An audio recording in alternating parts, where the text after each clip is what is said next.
আল্লাহ তাবারক ওয়া তাআলা আমাদেরকে জ্ঞান বিবেক বুদ্ধি দিয়ে আশরাফুল মাখলুকাত করে সৃষ্টি করেছেন এবং সৃষ্টি করে আল্লাহ তাআলা এই মানুষ জাতিকে বা মানব জাতিকে সৃষ্টির শ্রেষ্ঠত্ব দান করেছেন। তার সাথে সাথে আল্লাহ তাআলা আমাকে আপনাকে তথা সারা বিশ্বের মানব জাতিকে আল্লাহ রাব্বুল আলামিন তিনি অগণিত নিয়ামত দান করেছেন। কতগুলো নিয়ামত দান করেছেন তা আমরা গুণে শেষ করতে পারবো না। ভাষায় বলা হচ্ছে অগণিত নিয়ামত। আল্লাহ কোরআনে বলেন লা তুহসুহা, যেটা মানুষের দ্বারা বর্ণনা করা সম্ভব নয়। এবং এই নিয়ামতের সাথে সাথে আল্লাহ তাআলা এই মানুষ জাতিকে দিয়েছেন জ্ঞান, বুদ্ধি, ধন, সম্পত্তি, টাকা পয়সা ইত্যাদি। এই মানুষ জাতিকে আল্লাহ তাআলা দান করেছেন। তারপরেও আমি শান্তি নন, আপনি শান্তি নন, আমরা কেউ তৃপ্তি পাইনি। যার কারণে আল্লাহ তাবারক ওয়া তাআলা তিনি এই মানব জাতির জন্য, এই মানব জাতির প্রশান্তির জন্য আল্লাহ তাআলা পৃথিবীতে নারী জাতিকে সৃষ্টি করেছেন।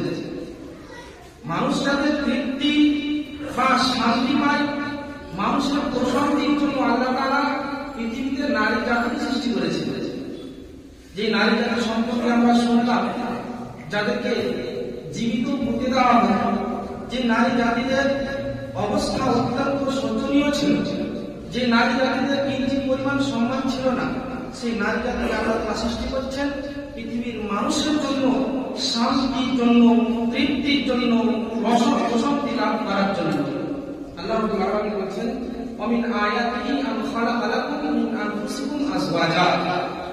আল্লাহ তাআলার নিদর্শনাবলীর মধ্য থেকে একটি গুরুত্বপূর্ণ নিদর্শন হচ্ছে এই, আল্লাহ রাব্বুল আলামিন তিনি বলছেন যে তোমাদের মধ্য থেকে, তোমাদের জন্য, তোমাদের জীবন সঙ্গিনী হিসাবে আমি পৃথিবীতে নারী জাতিকে সৃষ্টি করেছি। লিতাসকুনু ইলাইহা, যাতে করে তোমরা শান্তি নিতে পারো, তোমরা প্রশান্তি লাভ করতে পারো, তাদের কাছ থেকে তৃপ্তি নিতে পারো, তৃপ্তি দিতে পারো। ওয়াজআলা বাইনাকুম মাওয়াদ্দাতান ওয়া রাহমাহ ইন্না ফি যালিকা লাআয়াতিন লিকাওমিন ইয়াতাফাক্কারুন।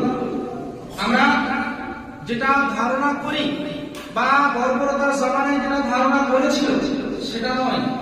আল্লাহ বলেন মানব সমাজের একটি অবিচ্ছেদ্য অংশ, প্রধান অংশ এই নারী জাতি, কিন্তু বিচ্ছিন্ন কিছু নয়। এরা হচ্ছে একে অপরের পরিপূরক। অন্যত্র আল্লাহ বলছেন হুন্না লিবাসুন লাকুম ওয়া আনতুম লিবাসুন লাহুন্না।